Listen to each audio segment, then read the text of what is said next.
তিনটে শর্ট দিয়েছেন। 700 শ্লোক আছে গীতার মধ্যে, 18টা অধ্যায়, 700 শ্লোক।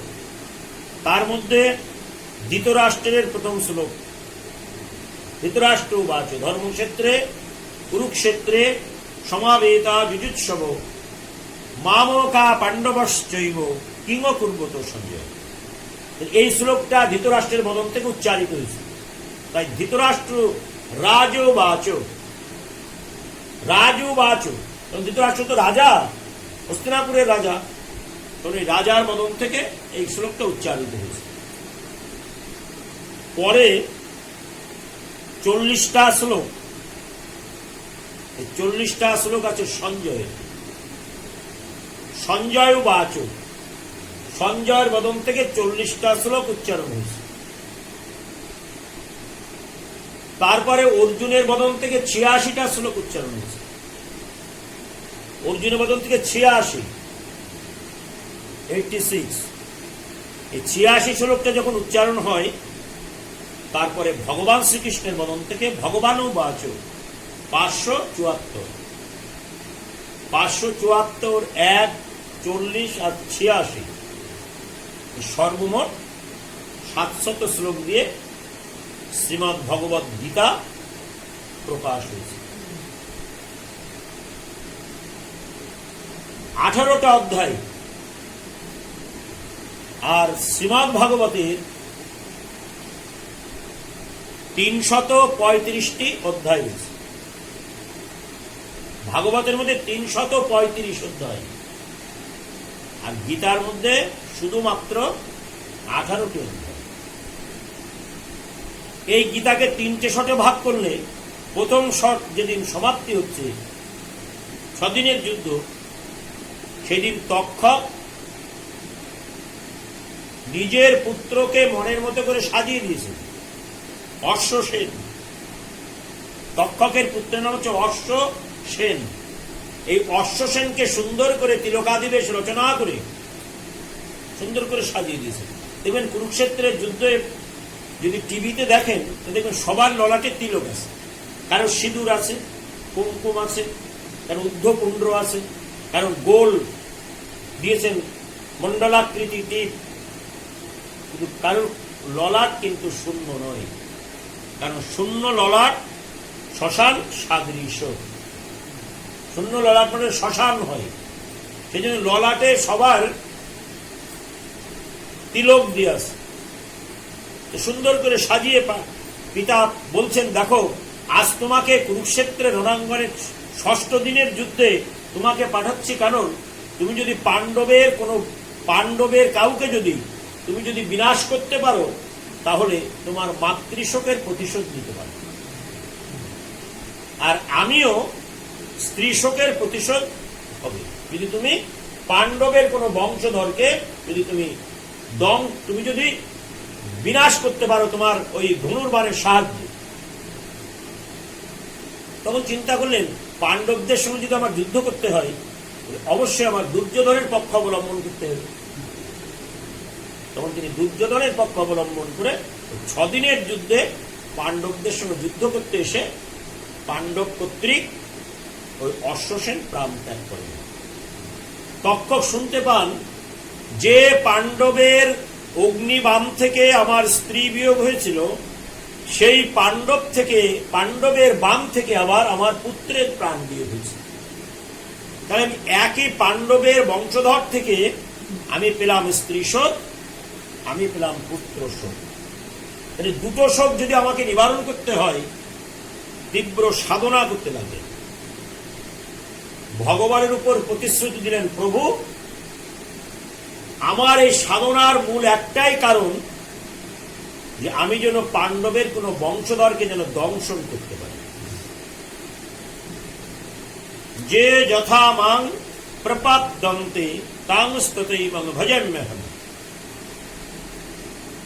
মম বার্তানুবর্তন্তে মানুষং পাঠ্য সর্বস্ব। শ্রীমদ্ ভগবদ গীতায় বললেন যে আমাকে যে যেমন করে ভজনা করুক না কেন, তার সেই আশা আমি পূরণ করে থাকি। ভগবান বলছেন, আবার এই শ্লোকটা, গীতার শ্লোকটায় কৃষ্ণদাস কবিরাজ গোস্বামীপাদ চৈতন্য চরিতামৃতে প্রকাশ করলেন যে আমাকে যে যে ভক্ত ভজে যেই ভাবে, তাকে শেষে ভাবে ভজি এমর স্বভাবে। এমর স্বভাবে মানে আমাকে যারা যেমন করে ভজনা করে, আমি নিত্য তাদের তদ্রূপ স্মরণ করে থাকি। তাহলে তক্ষক তোমার বাসনা একদিন পূরণ হবে। তক্ষক সাধনা করতে লাগলেন। যথারীতি কালক্রমে মহারাজ পরীক্ষিত অভিশপ্ত হলে পাণ্ডবের সেই যে সময়, সেই সময়টা তো চলে গেল। পরে পাণ্ডবেরই বংশধর মহারাজ পরীক্ষিত, তিনি রাজত্ব পেলেন, শশাগরা পৃথিবীর রাজত্ব।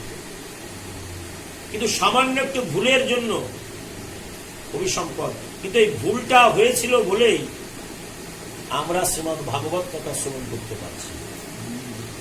মহারাজ পরীক্ষিতের ভুল হয়েছিল, শুধু ভুলটা এই জগতে দেখবেন আমরা সামান্য বস্তুর জন্য কত কত বাদ বিতণ্ডা ঝগড়াঝাটি করি।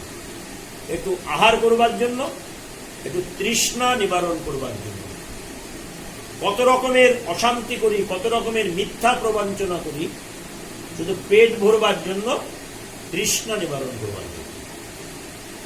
এই মহারাজ তিনি মৃগয় শিকার করতে গিয়ে ক্ষুধা তৃষ্ণা লাগলে তখন তিনি শ্রমিক মুনির গলে মৃত সত্য জড়িয়ে দিয়েছেন।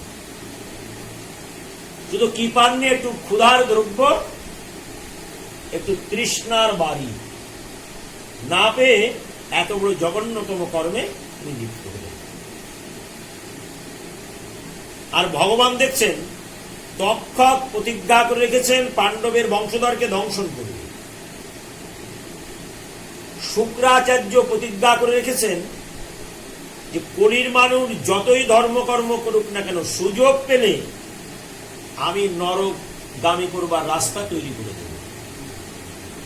সেদিন ওই বলি মহারাজের সভা থেকে শুক্রাচার্য প্রতিজ্ঞা করেছিলেন যে বামন দেব, তুমি যে আমার শিষ্যকে ছলনা করে যথাসর্বস্ব হরণ করে নিতে এসেছ, আমি তাকে রক্ষা করতে পারলাম না তোমার ছলনায়, হরির ছলনায় শুক্রাচার্য রক্ষা করতে পারলেন না। কেন না? দেবাসুরের যুদ্ধে সমুদ্র মন্থন হয়েছে তো, সমুদ্র মন্থনের এই সুর অসুর,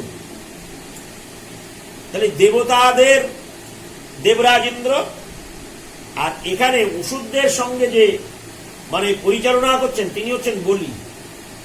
বলি পরিচালনা করছেন, কিন্তু বলি পরিচালনা করাতে তখন চিন্তায় বলো কি হবে। তখন দেবরাজ ইন্দ্র চিন্তা করতে লাগলেন যে বলি যদি পরিচালনা করে তাহলে বলির পিছনে কে আছে? শুক্রাচার্য। যতই আমরা ওষুধদের বিনাশ করি না কেন, শুক্রাচার্য মৃত সঞ্জীবনী মন্ত্র দিয়ে তাদের বাঁচিয়ে দেবে। হাই হাই করতে লাগলেন। তখন মাতা অদিতির কাছে প্রার্থনা করলেন, তুমি এমন কিছু সাধনা করো মা, যাতে বলিকে ছলনা করা যায়। কিন্তু বলি তো লিড দিচ্ছে, বলি যদি পরিচালনা করে থাকেন, তা বলিকে যদি ছলনা করা যায় তাহলে ওই ওষুধদের বিনাশ করতে সুবিধা হবে। তখন অদিতি নন্দন বামন দেবের আবির্ভাব হবে। বামন দেব মানে ব্রহ্মার পুত্র মরিচি, মনু, মনু থেকে মরিচি, মরিচির পুত্র কশ্যপ ঋষি। এই কশ্যপ ঋষি 13 জন সহধর্মিনী। কশ্যপ ঋষি একজন দুইজন নেই, প্রত্যেকটা সহধর্মিনীর গর্ভে থেকে এক এক রকমের সন্তান উৎপন্ন হয়েছে। এই 13 জন সহধর্মিনী কিন্তু আমাদের শ্রীধাম বৃন্দাবনে শ্রী গোবিন্দ লীলা ক্ষেত্রেও কিন্তু বসুদেবেরও 13 জন সহধর্মিনী। শুধু আমরা 7 জন সহধর্মিনীর কথা একসঙ্গে জানি। শান্তি দেবা, উপদেবা, দেবরক্ষিতা, পুরবী, পল্লবী, রোহিণী দেবকী। কিন্তু এর পরেও এই 7 জনের পরেও আরো 6 জন স্ত্রী তার আছে, তাহলে 13 জন করে, অর্থাৎ এখানে কশ্যপ ঋষির 13 জন সহধর্মিনী। তার প্রথম সহধর্মিনী হচ্ছে বিনতা। বিনতার গর্ভে অরুণ এবং গরুড়ের জন্ম হয়। অরুণ সূর্যদেব আর গরুড়। পদ্মুর গর্ভে অসংখ্য সর্প। অসংখ্য সর্পের জন্ম হলেও একমাত্র ভগবত কৃপা লাভের অধিকারী কালীও না, পদ্মুর গর্ভে থেকে জন্ম। দনুর গর্ভে অসংখ্য দানব সৃষ্টি হয়েছে। দনুর গর্ভে থেকে দানব। অদিতির গর্ভে থেকে বামনদেব, ইন্দ্রদেব। আর দিতির গর্ভে হিরণ্যক্ষ, হিরণ্যকশিপু। তাহলে এক এক ধরনের পুত্র উৎপন্ন হয়েছে এক এক স্ত্রীর গর্ভে থেকে। এখানে অদিতি নন্দন বামনদেব, তিনি ছলনার দ্বারায় আসলেন, কেন দানবীর বলি। এত বড় দানবীর আর কেউ নেই। বলি কাউকে কোনোদিন ফিরাননি, অকাতরে দান দিয়েছে, এবং শুক্রাচার্যের অশেষ করুণায় তিনি স্বর্গমর্ত পাতালের রাজত্ব পালন করেছেন। কিন্তু তার ভক্তি কোথায়? ব্রাহ্মণে নিষ্ঠা, এবং মহককে কোনোদিন সে ফিরায়নি, যে যা চেয়েছে অকাতরে দান করেছেন। কিন্তু সেই বলিকে ছলনা করতে বামনদেবের আবির্ভাব হয়। বামনদেব আসেন কেন? শুধু তোমাকে ছলনা করবার জন্য নয়, তোমাকে কৃপা দান করবার জন্য। কারণ আমি অহং ভক্ত পরাধীন, আমি স্বাধীন স্বতন্ত্র, কিন্তু আমি আবার পরাধীন। তোমার পরাধীনত্ব স্বীকার করব। তার জন্যই তিনি আবির্ভূত হয়ে বলিকে ছলনা করতে, ছোট্ট হয়ে আসে, একবার ছোট্ট। বামন বলি না, কিন্তু বামন আমাদের এখানেও সব বামন সৃষ্টি। বামনের মতো ছোট ছোট মানুষের জন্ম হয়, তারা আর বড় হয় না বেশি, বামন বীর হয়ে থাকে। কিন্তু এদের দর্শন করে যাত্রা করে যাত্রা সফল হয়, সফলতা লাভ হয়। ওই জন্য মন্ত্রে বলছে না, ঔষধে চিন্তায় বিষ্ণু, ভোজনে চ জনার্দনম, শয়নে পদ্মনাভাঞ্চ, বিবাহে চ প্রজাপতি, যুদ্ধে চক্রধরম দেবং, প্রভাসে চ ত্রিবিক্রমম, নারায়ণের তনুত্যাগে, শ্রীধরং প্রিয় সঙ্গমে, দুঃস্বপ্নে স্মর গোবিন্দম, সংকটে মধুসূদন, কাননে নরসিংহঞ্চ, পাবকে জলশায়ন, জলমধ্যে বরাহঞ্চ, পর্বতে রঘুনন্দনম, গমনে বামনশ্চৈব, সর্বকার্যেষু মানব। গমনকালে বামন দর্শন করলে তার যাত্রা সফলতা লাভ করে। স্মৃতিতে বর্ণনা করেছে মন্ত্রের মধ্যে। মন্ত্রটা আগামীকাল ভাঙিয়ে আস্বাদন করা যায়। এই মন্ত্র মননাথ ত্রায়ত জয় সমন্ত্রিত কথ্যতে। এখানে বামনদেব আসলেন, বলি তো চিনতে পারলেন না যে তিনি বৈকুণ্ঠনাথ নারায়ণ। গলে যজ্ঞসূত্র দেখছেন, মস্তকে ছত্র দেখছেন, হস্তে কমণ্ডলু, চরণে খড়ম পরিধান করা। বলি ছত্র খুলে দিয়েছেন, দান ছত্র। সব ব্রাহ্মণরা যাচ্ছেন, তো ব্রাহ্মণ তো দান গ্রহীতা, ব্রাহ্মণ তো দাতা নয়, গ্রহীতা। ব্রাহ্মণরা গ্রহণ করলে যিনি দান করেন তার মঙ্গল হয়।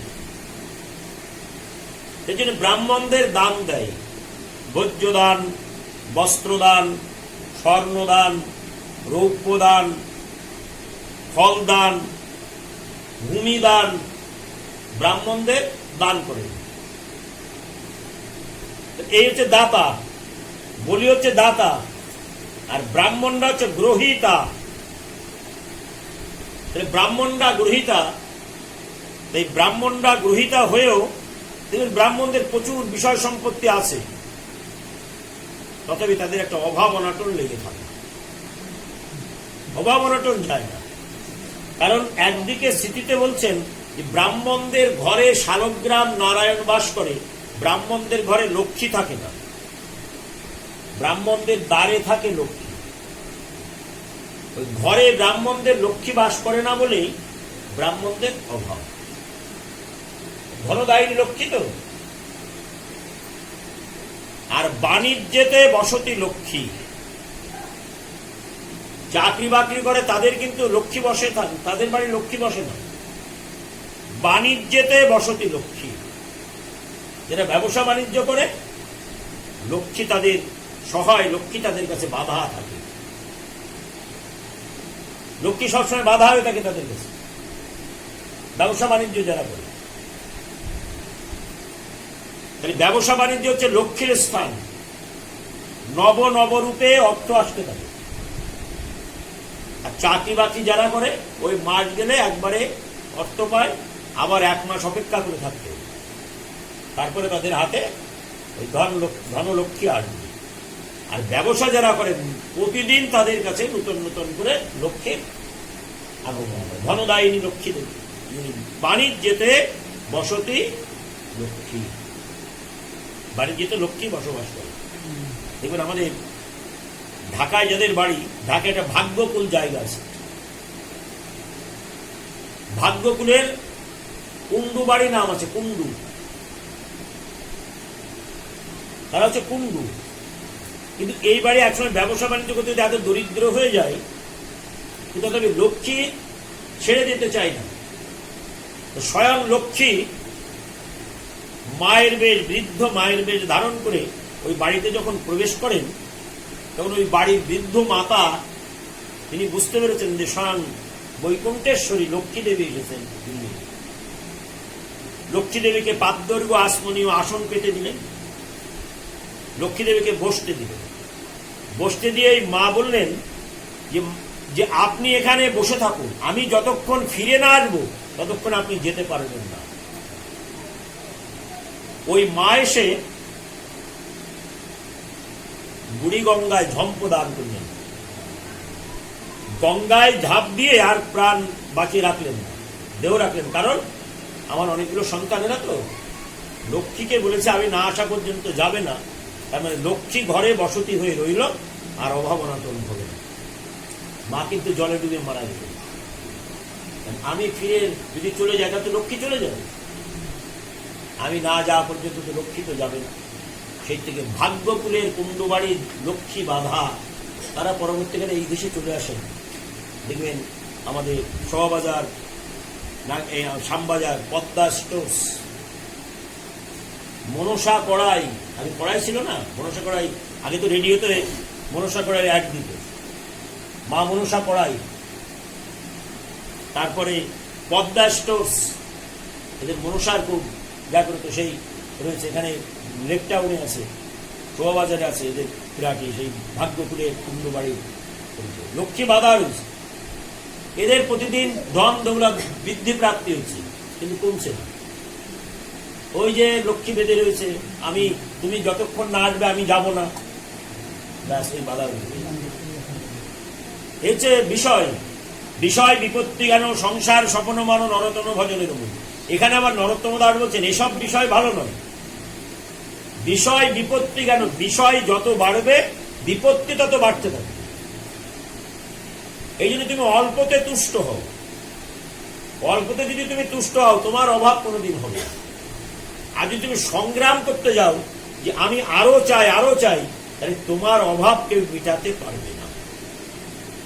আশাহি পরম দুঃখম, বেদান্ত দর্শন বলছেন তোমার যত আশা তত আশার মূলে দুঃখ। নৈরাশ্য পরম সুখম, তোমার যদি কোনো তার প্রতি আশা না জাগে তাহলে তুমি সুখ লাভ করতে পারবে। সাংখ্য দর্শন প্রত্যুত্তর দিলেন পুত্রাপি কহপি সুখী তদাপি দুঃখ কারণম ইতি দুঃখ পক্ষে নিশ্চিতান্তে বিবেচকা। তোমার এই দুঃখটা কেন এলো, তুমি নিজে একটুখানি ঠান্ডা মাথায় বিচার করে যদি দেখো, তাহলে তুমি বুঝতে পারবে আমার নিজের কারণে দুঃখটা আমি নিজে টেনে এনেছি। দুঃখের জন্য অন্য কেউ দায়ী নয়। যদি একটু মাথা যদি, কারণ জ্ঞান বুদ্ধি বিবেক সব মাথার মধ্যে আছে তো। মানব বৃক্ষের মূল হচ্ছে মস্তক, আর এই বৃক্ষের মূল হচ্ছে নিচে মাটির তলে আছে, আর মানব বৃক্ষের মূল আছে উপরে, এই যে মস্তক। এখানে জ্ঞান আছে, বুদ্ধি আছে, বিবেক আছে, ভালোবাসা আছে, সব এই মস্তকের মধ্যে আছে। সেই জন্যই আমরা প্রথমেই মস্তক নত করি, সাধুগুরু বৈষ্ণবের চরণধুলি মাথায় নিই, কারণ আমাদের বুদ্ধি যেন বিপর্যয় না ঘটে, বুদ্ধি যেন শুভ হয়, তার জন্য মস্তকে রাখি সাধুগুরু বৈষ্ণবের চরণধুলি। কারণ যদি মস্তক বিগড়ে যায় তাহলে তো সব তো বিগড়ে যাবে। যদি সাধুগুরু বৈষ্ণবের চরণধুলি মাথায় যদি থাকে, তাহলে বুদ্ধি বিপর্যয় স্মৃতি, বুদ্ধি আর বিপর্যয় হবে না। বুদ্ধি নির্দিষ্ট পথে বুদ্ধি চলবে। এখানে ওই জন্যই বলি মহারাজকে দেখছেন তো শশাকরা পৃথিবীর রাজত্ব পেয়েছে, কিন্তু এখনো তো হরির চরণ লাভ করতে পারে। কারণ ওই বলি মহারাজের মধ্যে তো সাধুর রক্ত বইছে। কারণ প্রহ্লাদের নাতি যদি হয়, তাহলে প্রহ্লাদ তো ভক্ত, সেই ভক্ত বংশধর হয়ে সে এখনো বিষয় বৈভাবের মধ্যে লালায়িত হয়ে আছে। এখনো তো সে ভগবত চরণ লাভের কোন রাস্তা খুঁজে পায়নি। কিন্তু হরির চিন্তা হয়েছে যেন তেন প্রকারে ন, তাকে আমি আমার চরণ দান করে ধন্য করে দেব। কারণ আমি বিজ্ঞ ও অজ্ঞ, বিষয় কেনে দিব, স্বচরণামৃত দিয়ে তার বিষয়কে ভুলাবো। অর্থাৎ আমরা সব অজ্ঞ বলে আমরা দুঃখ জ্বালা যন্ত্রণা লাভ করছি, শুধু বিষয় বৈভব চাইছি বলে। ভগবান হচ্ছে আমি বিজ্ঞ, বিষয় কেন দিব। ওই জন্য কৃষ্ণের কাছে হাজার হাজার বার প্রার্থনা করে আমাকে ধন দাও, দৌলত দাও, টাকা পয়সা দাও। কৃষ্ণ বলছে ওটা তোমাকে দেবো না, কারণ ওটা তুমি বহুবার পেয়েছো, পেয়ে ব্যবহার করে দেখেছো তার মধ্যে কত সুখ, কত শান্তি, কত আনন্দ তুমি দেখেছো ওর মধ্যে। ওই বিষয়টা বিপত্তির কারণ হয়ে দাঁড়াবে। তাই আমি বিজ্ঞ অজ্ঞ, বিষয় কেন দিব, আর বিষয় তোমাকে দিব না, স্বচরণামৃত দিয়ে তোমার বিষয়কে ভুলাবো। অর্থাৎ তুমি ধন দৌলত, টাকা পয়সা, গাড়ি বাড়ি যা চাও না কেন তোমাকে আর দেওয়া হবে না। আমি আমার চরণ দান করে তোমাকে বিষয় ভুলিয়ে দুঃখ জ্বালা যন্ত্রণার হাত থেকে তোমাকে মধুরাম মধুরাম মধুরাম, মধুর মধুর আরো সমধুর আনন্দ ব্রহ্মতি বেদনাথ, এই আনন্দ সাগরে তোমাকে ভাসমান করে দেওয়া হবে। ওই জন্যই লক্ষ্মী দেবী, সরস্বতী দেবী, বিদ্যা অধিষ্ঠাত্রী লক্ষ্মী দেবী, ধনদায়িনী, অর্থ চাই লক্ষ্মী দেবীর কাছে, দুর্গার কাছে দুর্গতি নাশ করতে চাই, কালীর কাছে শক্তি চাই, প্রার্থনা করি তো। কৃষ্ণ বলছেন দেখো আমার কাছে তোমরা কিছু চাইবে না, অর্থাৎ আমি তোমাকে দেব, আমার চরণ দান করে তোমাকে ধন্য করে দেবো। ওই চরণের জন্য সবাই লালায়িত। তাই এই বলি ওই চরণটা বিস্মৃতি হয়ে গেছে। সেই জন্যই প্রভু এসে ছলনা করে দাঁড়ালেন তার সম্মুখে, ছলনা করে তখন দেখতে পেলেন যে এরূপ তো কখনো দেখিনি, একটা অপূর্ব রূপ দেখছেন। কারণ বৈকুণ্ঠনাথ নারায়ণ তিনি ছদ্মবেশে ওই বামন রূপে এসেছেন, ছোট্ট রূপে এসেছেন, যাতে তুমি আমাকে আগে চিনতে না পারো। কিন্তু যখন এসে দাঁড়িয়েছেন তখন কিন্তু শুক্রাচার্য চিনতে পেরেছেন তুমি কে, তুমি বৈকুণ্ঠনাথ নারায়ণ। তাই দেবতাদের সমস্ত কিছু ফিরিয়ে দিতে, তুমি আমার শিষ্যকে হরণ করতে ছলনা করে, তাই তুমি এসে দাঁড়িয়েছ। তখন শুক্রাচার্য বলিকে বললেন তুমি এক পদ আর অগ্রগতি লাভ করবে না, এগিয়ে যাবে না।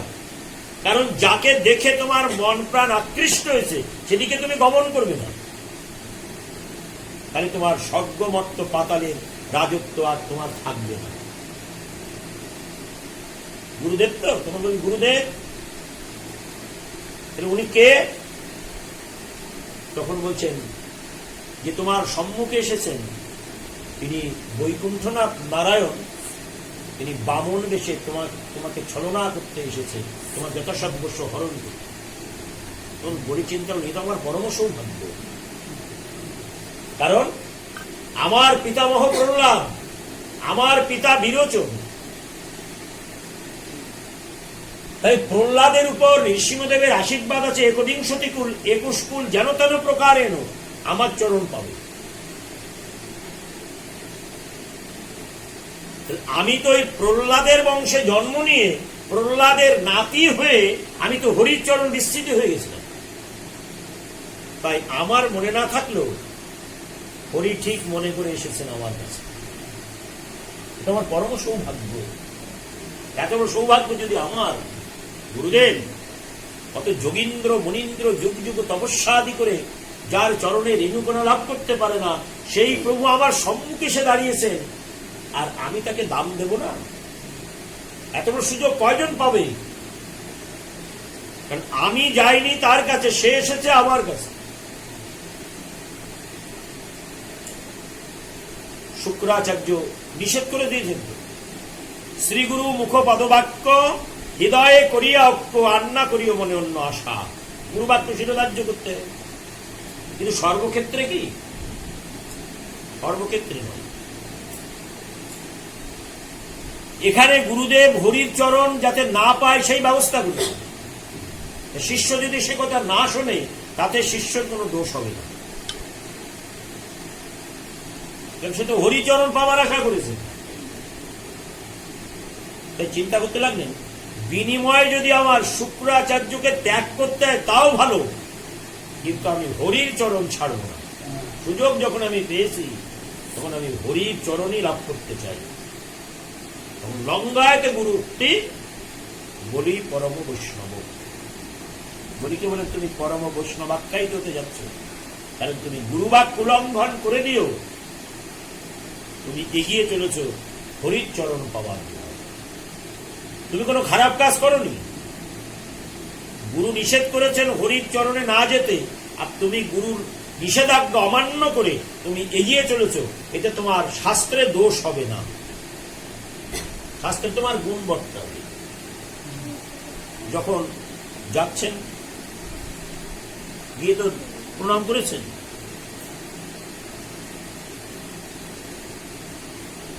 শুক্রাচার্যকে এই বলিকে দর্শন করে বামনদেব তখন যেতেন বলির শরণাগতি আছে, তখন বলছেন আপনি যাস না করুন, আপনি তো দান নিতে এসেছেন, আপনি তো ব্রাহ্মণ, আপনি যাস না করুন। তখন বলছেন তুমি যাস না করলে তুমি দিতে পারবে তো? বলে আমি স্বর্গমর্ত পাতালের রাজা, পারবো আমি। তখন প্রার্থনা করলেন যে ত্রিপাদ ভূমি, বলি তো রেখেছে ছোট্ট ছোট্ট চরণ, বলি দর্শন করেছেন বামন দেবের ছোট্ট ছোট্ট চরণ, বামন দেবের ছোট্ট ছোট্ট ছোট্ট চরণ। কিন্তু বামন দেবের এই প্রার্থনায় জাসনাতে বলি মহারাজের মনের আশা পূরণ হয়নি। বলছে আমি 3টে চরণ রাখবার মতো জায়গা দেবো মাত্র, আমি স্বর্গমর্ত পাতালের এত বড় রাজা।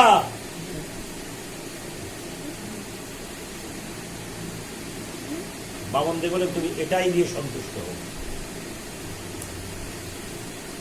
তোমার সংকল্প যদি পূরণ করতে পারো তবে তোমার দান যথার্থ হবে। সংকল্প যখন পূরণ করতে হবে তখন একটা মন্ত্র বলতে হবে। তখন বলছেন যে আমি ত্রিপাদ ভূমি চাই, তখন রাজি হয়ে গেলেন। রাজি হলে হবে না, তোমাকে সংকল্প করতে হবে। তখন আসমন করিয়ে সংকল্প করে দিলেন যে ত্রিপাদ ভূমি দানের সংকল্পটা করে দিলেন। যখন এই দানের সংকল্প করা হয়ে গেল, তখন সংকল্প করা হয়ে গেছে, এখন যদি তুমি কিছু করো তাহলে সংকল্পটা বিকল্প হয়ে যাবে, এতে তোমার রৌরব নরক বাস হবে। তাতে কি হবে না, ওই প্রহ্লাদের অসম্মান হবে, তোমার পিতা বিরোচনের অসম্মান হবে,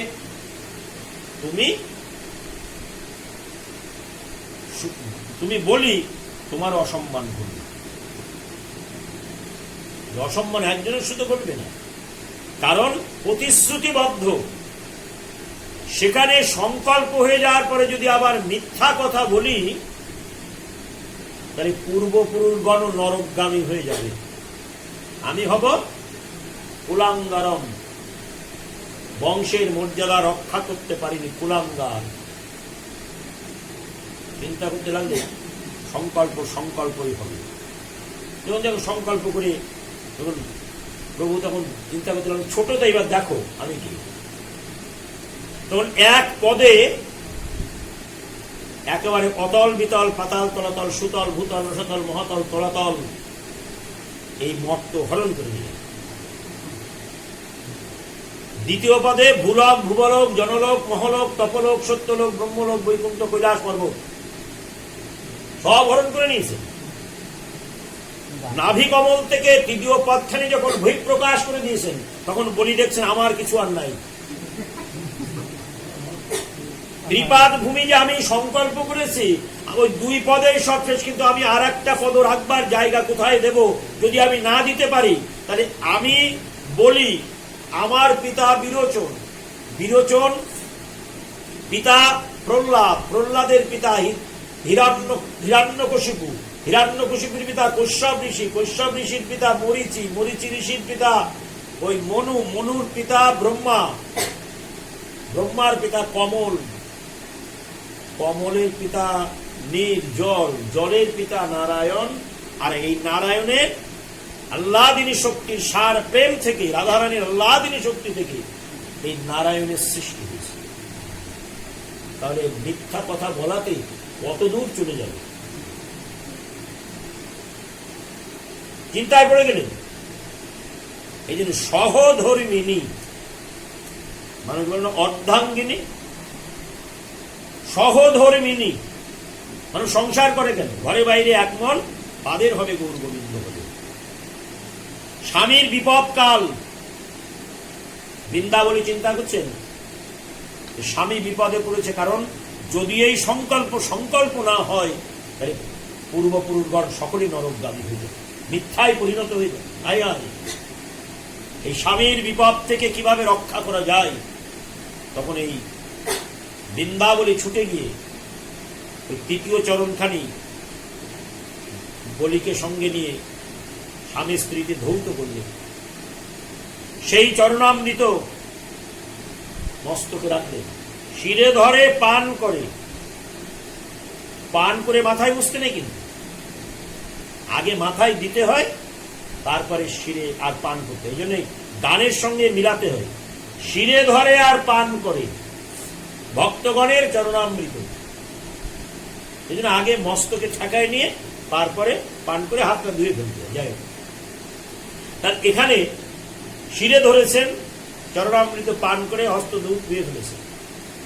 ওই সহধর্মিনী এসে বললেন যে আপনি কাজ করুন, তৃতীয় চরণখানি রাখবার মতো মস্তক পেতে দিন। ভগবান তৃতীয় চরণখানি মাথায় রেখে দিয়ে সংকল্প পূরণ হোক। বলি মহারাজের এ সময় তো বুদ্ধি বিপর্যয়, স্মৃতি বুদ্ধি বিপর্যয় হয়ে গেছে, কি দেবো আর, আমার তো কিছু নাই। সহধর্মিনী এসে বুদ্ধি দিলেন। এই জন্য স্বামীকে ও স্ত্রীর বুদ্ধি নিতে হবে, স্ত্রী ও স্বামীর বুদ্ধি নিতে হবে, বাবা পুত্রের বুদ্ধিও নিতে হবে, এবং পুত্র বাবার কাছ থেকে বুদ্ধি নেবে, কন্যার কাছ থেকে মা বুদ্ধি নেবে, এবং কন্যাও মা বাবার কাছ থেকে বুদ্ধি নেবে। কেউ যদি মনে করে আমার থেকে কেউ বেশি জানে না, এটাই ভুলের কারণ হয়ে যাবে। সবার কাছে জানবার আছে। আমি আমার পুত্র কাছেও জানতে পারি, আমি আমার নাতি নাতনির কাছেও জানতে পারি, যেটা আমার জানা নাই হয়তো আমার নাতি নাতনি সেটা জানা আছে। অগাধ সমুদ্র তো, 29 কোটি শাস্ত্রের সম্রাট ভাগবত, 29 কোটি শাস্ত্র আমাদের হিন্দু সনাতন ধর্মে, আমি কটা জানি? আমারও অজানা থাকতে পারে, এটা আমার নাতি নাতনির কাছ থেকেও জানবার বিষয় থাকতে পারে। তাতে আমার মাথা নত হবে না, তাতে আমার জানবার ইচ্ছা, উদ্গ্রীব, আকর্ষণ বেড়ে যাবে। ওই বৃন্দাবলীর কথা শুনে, সহধর্মিনীর কথা শুনে যখন মস্তক পেতে দিলেন, তখন ভগবান ওই মস্তকের উপর তৃতীয় চরণখানি দান করে দিলেন। স্বর্গের দেবতাগণ পরিশান করতে লাগলেন, পারিজাত কানন থেকে পুষ্প পরিশন করছেন দেবতারা, কিন্নরগণ গন্ধর্বগণ গান নৃত্য করছেন। অভাগ্য অহভাগ্য বলি, তোমার কত বড় সৌভাগ্য, শুক্রাচার্যের মতো গুরুর আশ্রিত হয়েও তুমি যে আজ তার বাক্য লঙ্ঘন করে দিয়ে তুমি বৈকুণ্ঠনাথ নারায়ণের যে চরণ মস্তকে পেয়েছো, এটাই তোমার সর্বশ্রেষ্ঠ সৌভাগ্য। কারণ তুমি প্রহ্লাদের নাতি, সে সূত্রেও তোমার অধিকার রয়েছে হরিকে পাওয়ার। ওই যখনে পেলেন তখন বলে দিলেন, তোমার দানে আমি কৃতজ্ঞতার্থ, তুমি এবার আমার কাছে বধ যাও।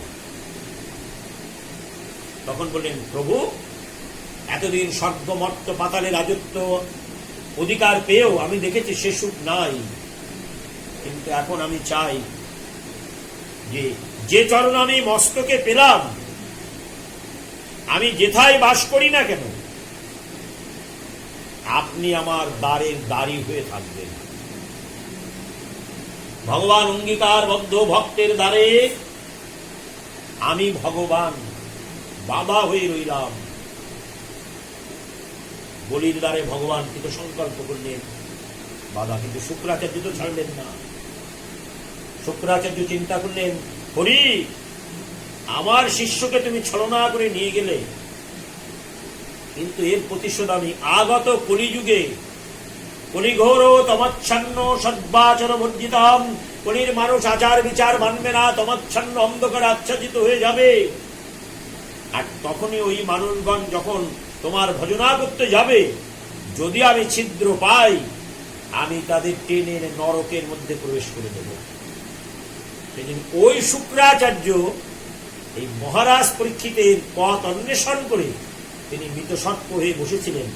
যদি মহারাজ পরীক্ষিত আমাকে কর্মে লাগাতে পারে তবে আমি কলিযুগে ওই সেই যুগের প্রতিশোধ আমি নিতে পারব। সেই জন্য ওই মৃতসর্প এখানে হয়ে আছেন। আর তক্ষকের অভিশাপ, পাণ্ডবের বংশধরকে দংশন করব, সব জায়গায় মিল হয়ে যাচ্ছে, যোগে যোগে যোগ, না হবে বিয়োগ। এখানে যোগ হয়ে যাচ্ছে, কারণ ওই তক্ষকের প্রতিজ্ঞা আমি দংশন করব। ওই শুক্রাচার্য তক্ষকের বেশ ধারণ করে মৃতসর্প হয়ে বসে আছেন, আর মহারাজ পরীক্ষিত ওই মৃতসর্পটাই শ্রমিক মুনির গলে জড়িয়ে দিয়েছেন। মহারাজ পরীক্ষিত শ্রমিক মুনির গলে জড়িয়ে দিলে ওই শ্রমিক পুত্র ঋষি সিংহ অভিশাপ সম্পাদ করে দিলেন, এক সপ্তাহ একাং, ওই এক সপ্তাহের মধ্যে আমার পিতার গলে যে তুমি মৃতসর্প জড়িয়ে দিয়েছো, ওই তক্ষক দংশনে তোমার প্রাণ বহিঃপ্রকাশ হয়ে যাবে। কোথার জায়গায় কোথায় মিল হয়ে গেল। ভাগবত তত্ত্ব নিদর্শন দিয়েছেন, এই তত্ত্বের নিদর্শন যে তুমি এতদিন আরাধনা করেছো পাণ্ডবের কোন বংশধরকে ধ্বংসন করবে, আর বলি মহারাজের সবাই শুক্রাচার্য প্রতিজ্ঞা করেছে যে আমার শিষ্যকে তুমি যেমন হরণ করে নিলে, তোমার ভক্তদেরও আমিও সুযোগ পেলে হরণ করে নরকে রাস্তা তৈরি করে দেব। এবং সেই তক্ষকের মাধ্যম দিয়ে গলে জড়িয়ে দেওয়াতে অভিসম্পদ পেলেন। এক সপ্তাহ মধ্যে ওই তক্ষক দংশনে মহারাজ পরীক্ষিতের প্রাণ বহিঃপ্রকাশ হয়ে যাবে। ভাগবতের তাৎপর্য যেখানে শুরু সেই আবার সেই জায়গাটা এসে মিল।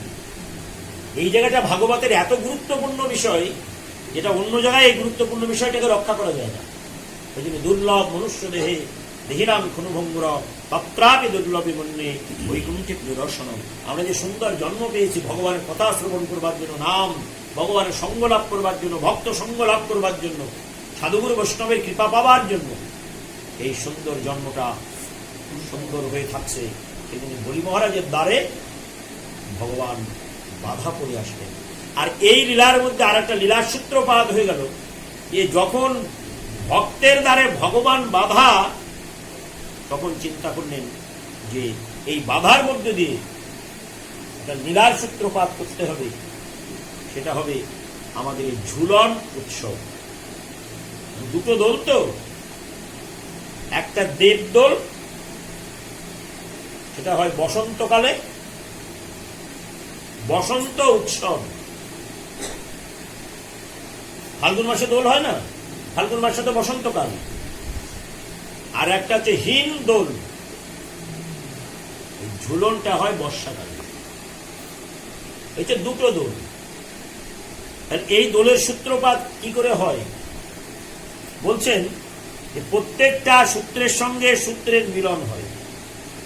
যেমন দোল শেষ দেল শুরু, দেল শেষ চৈত্র মাস চলে যাচ্ছে তো, দোল হলো বসন্তকালে আর দেলটা হচ্ছে গ্রীষ্মকাল।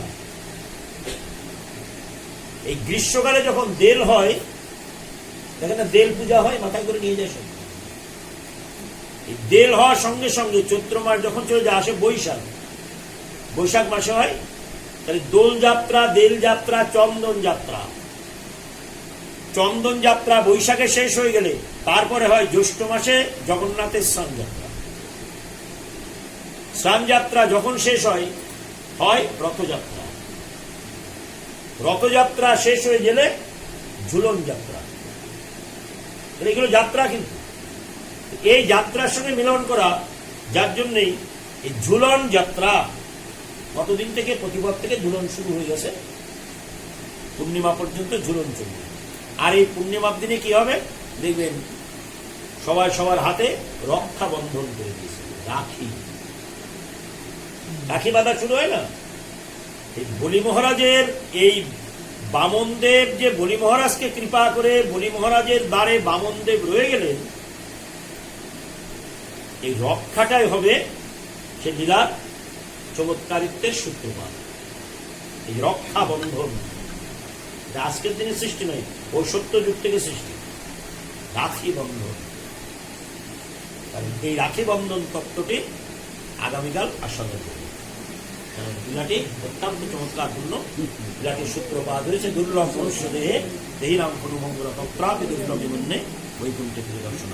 হরে কৃষ্ণ কৃষ্ণ কৃষ্ণ হরে হরে, হরে রাম রাম রাম হরে হরে। আজকের কথা এখানে রইল। যদি আমরা এখন রাখি বন্ধনটা সবাই মিলে করি, রাজনীতিবিদরাও করে, ধর্মবিদরাও করে, কর্মবিদরাও করে, সংসারীরাও করে, সবাই করে। কিন্তু এই রাখিটার সৃষ্টি কোথা থেকে, কেন, কিভাবে সৃষ্টি হলো, এই সৃষ্টি তত্ত্ব যদি জানি, তাহলে রাখি পরানোর আগেই যে রাখি সর্বপ্রথম পরিয়ে সৃষ্টি করেছেন তার নামটি অবশ্যই আমাদের স্মরণ করে রাখতে হবে। আজকে বলবো না, কারণ পরের কথা আগে বলছেন, রসাভাস দোষ হয়। আমাদের বৈষ্ণব পদাবলী সাহিত্য বলছেন, দেখো তুমি পরের কথা যদি আগে বলে ফেলো, ওটা রসাভাস দোষ হয়ে যাবে, রসের আবাসের দোষ হবে। এই জন্য না, ওই কথাটা তুমি বলো না, কথাটা পরে বলবে। জয় জয় রাধে কৃষ্ণ গোবিন্দ শ্যাম সুন্দর মদন মোহন।